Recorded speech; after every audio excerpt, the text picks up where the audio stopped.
Halo dan selamat datang di video ini. Pernahkah Anda mendengar tentang metode Scrum dalam pengembangan sistem? Scrum adalah pendekatan agile yang sangat populer karena fleksibilitasnya dalam menghadapi perubahan dan memberikan hasil yang lebih cepat. Dalam video ini, kita akan membahas apa itu Scrum, bagaimana perbedaannya dengan metode Waterfall, tahap-tahap dalam Scrum, serta studi kasus penerapannya dalam proyek nyata.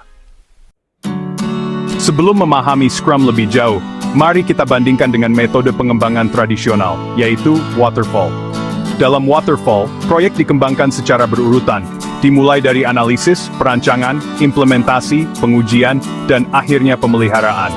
Setiap tahap harus selesai sebelum tahap berikutnya dimulai, yang membuatnya sulit untuk beradaptasi dengan perubahan yang muncul di tengah jalan. Sebaliknya, Scrum menggunakan pendekatan iteratif dan incremental. Proyek dibagi menjadi sprint pendek, yang biasanya berlangsung 1-4 minggu. Setiap sprint menghasilkan fitur yang bisa langsung digunakan, dan tim dapat menyesuaikan rencana berdasarkan umpan balik yang diterima. Hal ini memungkinkan fleksibilitas dan peningkatan berkelanjutan. Scrum memiliki beberapa tahap utama yang membentuk siklus pengembangannya, Product Backlog. Semua fitur dan kebutuhan proyek dikumpulkan dalam daftar prioritas yang disebut backlog. Sprint Planning. Tim memilih item dari backlog yang akan dikerjakan dalam satu sprint. Sprint adalah periode waktu tertentu di mana tim bekerja untuk menyelesaikan fitur yang telah direncanakan. Daily Scrum.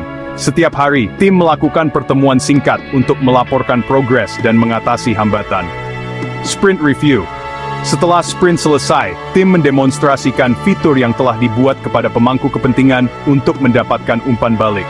Sprint Retrospektif. Tim mengevaluasi apa yang berjalan baik dan apa yang perlu ditingkatkan untuk sprint berikutnya. Sebagai contoh penerapan Scrum, mari kita lihat sebuah startup teknologi yang ingin mengembangkan aplikasi mobil e-commerce.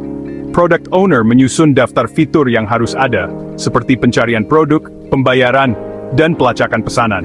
Tim memilih beberapa fitur utama untuk sprint pertama, seperti tampilan utama dan pencarian produk. Setiap hari, tim melakukan pertemuan untuk melaporkan kemajuan dan mengatasi kendala.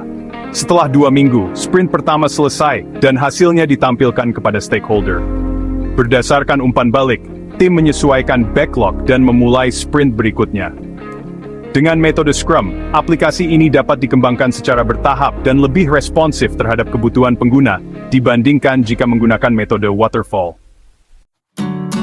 Itulah pengantar tentang pengembangan sistem dengan metode Scrum. Dengan fleksibilitas dan kecepatan iterasinya, Scrum menjadi pilihan yang sangat efektif dalam dunia pengembangan perangkat lunak modern. Terima kasih telah menonton, dan jangan lupa untuk like dan subscribe, agar tidak ketinggalan konten menarik lainnya. Sampai jumpa!